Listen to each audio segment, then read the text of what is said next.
29 अक्टूबर को धनतेरस के साथ दिवाली का त्योहार शुरू हो चुका है।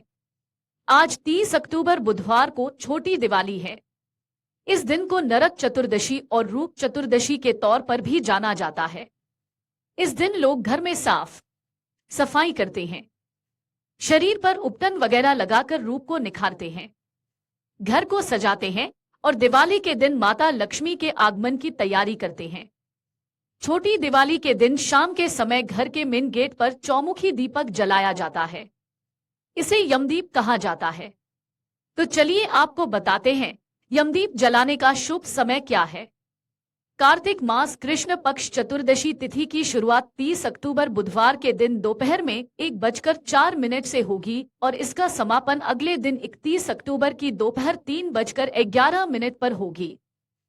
नरक चतुर्दशी पर यमराज पूजन और चौमुखी दीपक जलाने का शुभ समय शाम 7:09 से लेकर 10:24 के बीच में है। नरक चतुर्दशी के दिन घर के मुख्य द्वार की चौखट पर जलने वाले इस दीपक में 2 बत्तियां क्रॉस करके इस तरह लगाई जानी चाहिए कि उनके मुख चारों दिशाओं में रहें। दीपक को एक तरफ से जलाया जाता है और इसे मुख्य द्वार की चौखट पर इस तरह से रखा जाए कि जलती हुई बाती दक्षिण दिशा की ओर रहे। दक्षिण दिशा में यमराज और सभी पूर्वजों का निवास माना गया है। दीपक रखने के बाद यमराज से परिवार के लोगों की दीर्घायु और उनके जीवन की समस्याओं का अंत करने की प्रार्थना करें। जब तक दीपक जले इसकी निगरानी करें और दीपक के विदा होने के बाद इसे घर के अंदर किसी स्थान पर रख दें। कहा जाता है कि नरक चौदस के दिन यमराज की पूजा की जाती है। यमराज की दिशा दक्षिण मानी गई है, इसलिए इस दिन घर के मुख्य द्वार पर दक्षिण दिशा की ओर चौमुखी दीपक जलाया जाता है। यमराज को समर्पित होने के कारण इसे यमदीप कहा जाता है। मान्यता है कि इस दिन यमराज की पूजा करने और यमदीपक जलाने से परिवार के सदस्यों के ऊपर से अकाल मृत्यु का खतरा टलता है और उनकी आयु बढ़ती है। नरक चतुर्दशी यानी छोटी दिवाली पर यम देवता के लिए दीपक जलाने से अकाल मृत्यु का भय नहीं रहता। ऐसा करने से यमराज पूरे परिवार पर अपनी कृपा बनाए रखते हैं। इस दिन दीपदान करने से घर में सुख और समृद्धि आती है। छोटी दिवाली पर यमराज की पूजा करने से घर का वातावरण शुद्ध और सकारात्मक बना रहता है।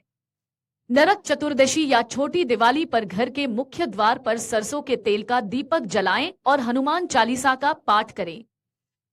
खाने में प्याज, लहसुन न खाएं और देर तक सोने से बचें।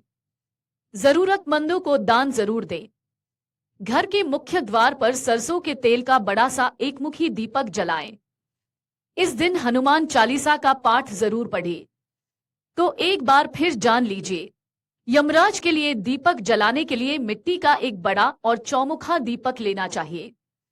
इस दीपक में 4 बत्तियां लगानी चाहिए और सरसों का तेल भरना चाहिए। शाम को प्रदोष काल में परिवार के सभी सदस्यों की मौजूदगी में इस दीपक को जलाना चाहिए। इस दीपक को घर के कोने में ले जाना चाहिए। इसके बाद इस दीपक को घर के बाहर दक्षिण दिशा में रख देना चाहिए। अगर आप ये वीडियो YouTube पर देख रहे हैं तो हमारे चैनल को सब्सक्राइब कर बेल आइकन दबाएं और Facebook पर देख रहे हैं तो हमारे पेज को लाइक करें। 8 मिलियन प्लस सब्सक्राइबर, आपके इस भरोसे के लिए बहुत धन्यवाद।